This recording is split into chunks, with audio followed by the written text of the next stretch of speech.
नमस्कार दोस्तों, एक बार फिर से आप सभी का मैं बहुत बहुत स्वागत करता हूं। दोस्तों, चंद्रशेखर आज़ाद को लेकर एक खबर बहुत ज़्यादा चर्चा में है। ये जो खबर है ये अखबारों से लेकर टेलीविज़न तक हर जगह वायरल हो रही है। एक लीडिंग अखबार ने चंद्रशेखर के बारे में जो जानकारी दी है दोस्तों, वो बेहद हैरान कर देने वाली है। साथ ही साथ चंद्रशेखर आज़ाद को लेकर जो हेडलाइन लिखी गई है वो भी लोग पचा नहीं पा रहे हैं। सबसे पहले दोस्तों मैं चाहता हूं कि आप ये हेडलाइन देखिए क्या लिखा है।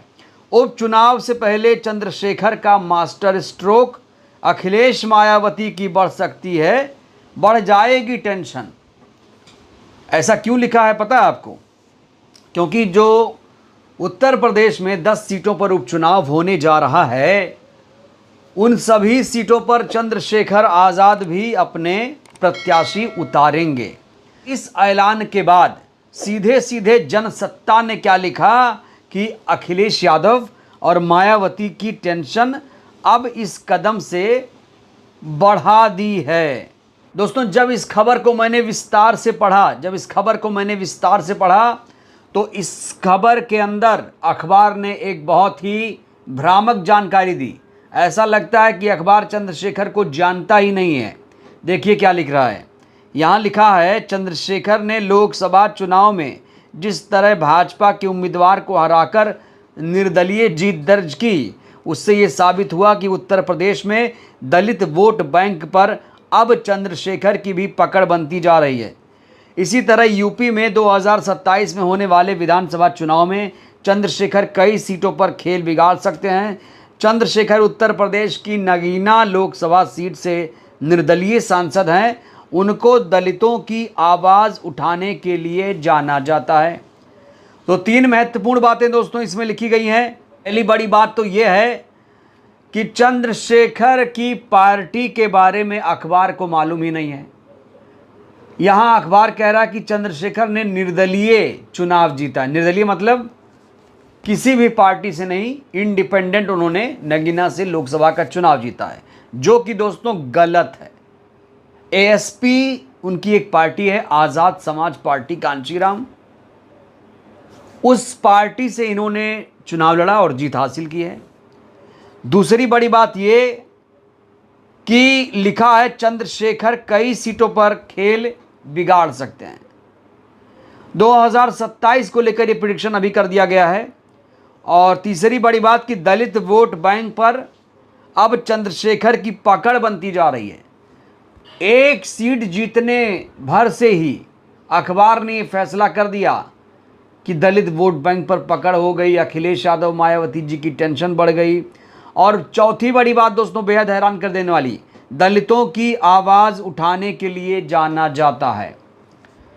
अखबार को चंद्रशेखर के बारे में शायद कोई जानकारी ही नहीं है, और जो हेडलाइन लिखी गई है और जिस तरीके से खबरों को विस्तार दिया गया है दोस्तों, लोग भ्रम में हैं। ऐसी खबर, ऐसी अधकचरा ज्ञान अगर कोई सुनेगा, पढ़ेगा दोस्तों, तो हंसी आएगी। और जब मैंने भी इस खबर को ध्यान से पढ़ा तो मुझे भी हंसी आई और अफसोस भी हुआ कि इतने बड़े बड़े लीडिंग पेपर, न्यूज़ चैनल्स अगर किसी के बारे में ऐसा लिख रहे हैं तो आप समझ सकते हैं दोस्तों। तो दोस्तों आप समझिए कि टीवी अखबार जो हैं वो किस तरीके से खबरों के साथ छेड़छाड़ करते हैं। वो कभी भी सटीक जानकारी नहीं देते हैं। भाई चंद्रशेखर आज़ाद ठीक है, आप एक सीट पर चुनाव जीत गए। ऐसे तो कई लोग आए, कई नेता आए, पप्पू यादव भी तो जीत गए। और ऐसे ना जाने कितने नेता हैं जो लोकसभा सदस्य बन गए। तो क्या एक सीट जीतने के बाद चंद्रशेखर पूरे उत्तर प्रदेश में छा जाएंगे? और वो दलितों के नेता भाई कब से हो गए? दलितों के नेता कब से हो गए?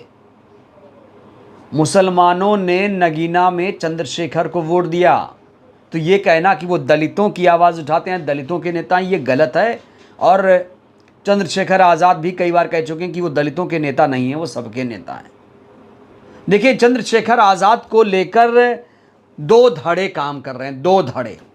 एक तो चंद्रशेखर आज़ाद का बहुत ज़्यादा मुरीद है, और जब से चंद्रशेखर आज़ाद सांसद बने हैं उनकी इतनी प्रशंसा हो रही है दोस्तों कि चंद्रशेखर कुछ भी कर दें हेडलाइन बन जाती है, खबर बन जाती है। पिछले दिनों चंद्रशेखर ने संसद के बाहर तख्ती लेकर वीडियो बनवा दिया, क्लिप बनाया, रील बनाया कहा जाता है। और कहा गया, लोगों ने आलोचना शुरू की कि भाई ये क्या ज़रूरत है ये करने की, आप संसद के अंदर करते, रिकॉर्ड होता तो बात कुछ और थी। संसद के बाहर एक आदमी प्रदर्शन कर रहा है, उसको लेकर भी लोग सवाल खड़े कर रहे हैं। लेकिन जो इनके चाहने वाले हैं वो कह रहे हैं नहीं भाई, अंदर आवाज़ नहीं सुनी जा रही है, इसलिए उन्हें बाहर आवाज़ उठाना पड़ा। क्या करें, लोकसभा स्पीकर तो सुनते ही नहीं, जबकि लोकसभा स्पीकर की चंद्रशेखर आज़ाद इतनी तारीफ कर चुके हैं पहले ही, आपको पता है। सत्र शुरू होने से पहले ही चंद्रशेखर आज़ाद ने स्पीकर बिरला से मुलाकात की थी और कहा था कि भैया आश्वासन दे दिया है, सही तरीके से बात सुनी जाएगी। एक धड़ा कहता है कि चंद्रशेखर आज़ाद बीजेपी आरएसएस के लिए काम करते हैं, और मायावती जी भी इस बारे में कई बार बोल चुकी हैं कि ये भाई भारतीय जनता पार्टी का एजेंट है, आरएसएस का एजेंट है। ये मायावती जी का बयान है। अगर आपको विश्वास नहीं हो रहा है तो ये हेडलाइन आप देखिए, पहले ये देखिए, यहाँ पर मायावती जी ने बयान बहुत पहले दिया था। बड़ा सवाल, मायावती जी सही है या गलत?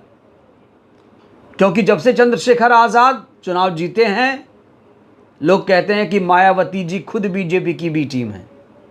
दोस्तों, अब इसका उल्टा हो रहा है, अब मायावती जी को ही बीजेपी की बी टीम बोल दिया जा रहा है। और दोस्तों, रही बात बीएसपी की, तो बीएसपी पर लोगों की बहुत ज़्यादा नज़र है। बसपा कुछ भी करें, बसपा सुप्रीमो कुछ भी करें, लोग उनकी आलोचना तुरंत शुरू कर देते हैं, जबकि अन्य पार्टियों के नेता कुछ भी करें तो कोई सवाल खड़े करने वाला नहीं है। दोस्तों, इस वीडियो के माध्यम से एक बात और आपके साथ मैं शेयर करना चाहता हूं कि बसपा के बारे में कभी भी आपको टीवी, मीडिया, अखबार में कोई पॉजिटिव खबर नहीं देखने को मिलेगी। अगर कोई कटिंग आपके पास हो, कहीं टीवी में कुछ चला हो, तो मुझे आप लोग शेयर करिए। ईमेल आपके पास होगा कि जैसी हेडलाइन कहीं मिलेगी चंद्रशेखर के बारे में, जिस तरीके से जनसत्ता ने छाप दिया है, भाई अखिलेश मायावती की बढ़ जाएगी टेंशन। भाई अखिलेश यादव, मायावती जी बड़े नेता हैं, बड़े नेता हैं, इनको कोई नकार नहीं सकता है। और चंद्रशेखर को अभी वहां पहुंचने के लिए बहुत मशक्कत करनी पड़ेगी।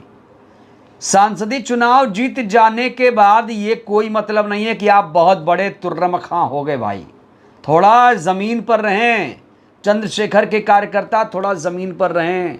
अभी लड़ाई बहुत लंबी है, 10 सीटों पर उपचुनाव होने जा रहा है। अभी इनको इसमें पास करनी पड़ेगी परीक्षा, फिर 27 में परीक्षा पास करेंगे, तब मैं तो मानूंगा, खुद मैं मानूंगा। हाँ, चंद्रशेखर को लोग चाहते हैं, ये बात मैं कह सकता हूँ, और नगीना वालों ने दिखा दिया।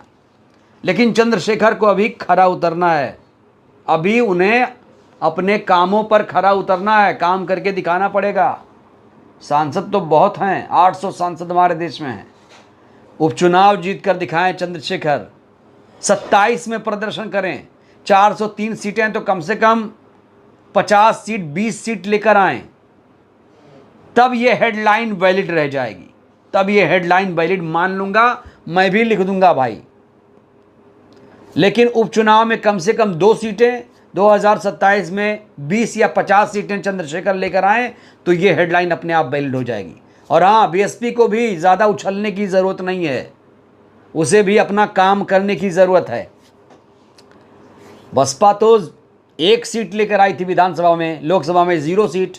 हाँ, इनका वोट बैंक अभी भी है, तो इन लोगों को अभी कोई फ़र्क नहीं पड़ता है, बसपाइयों को, बसपा वालों को कोई फ़र्क नहीं पड़ता है। बसपा वाले झूम रहे हैं, मस्त हैं, हाथी की चाल से झूम रहे हैं, कोई दिक्कत नहीं है। लेकिन भाई दिक्कत पैदा हो जाएगी, थोड़ा संभल जाओ बसपा वालों। उपचुनाव आ रहा है, प्रदर्शन करके दिखाओ, लोगों के साथ जुड़ो, सड़क पर निकलो। बसपा के नेता खास तौर से जो हैं वो सुन रहे हैं अगर मुझे, तो मायावती जी तो अपनी रणनीति बना रही हैं अपने हिसाब से। एक महिला जो दिन रात संघर्ष करती है, बड़ी नेता है देश की, मायावती जी किसी परिचय की मोहताज नहीं है। अकेले कितना करेंगी, ज़रूरी है कि जो धरातल पर लोग हैं वो भी थोड़ा एक्टिव हो जाएं। तो दोस्तों, इस खबर को लेकर आज हमने विस्तार से चर्चा की कि किस तरीके से मीडिया जो है आपको गुमराह करता है, भ्रामक खबरें फैलाता है और खबरों को तोड़ मरोड़ के पेश करता है। किसी के बारे में बहुत बढ़ा चढ़ा के दिखाएगा, किसी के बारे में कुछ भी नहीं दिखाएगा।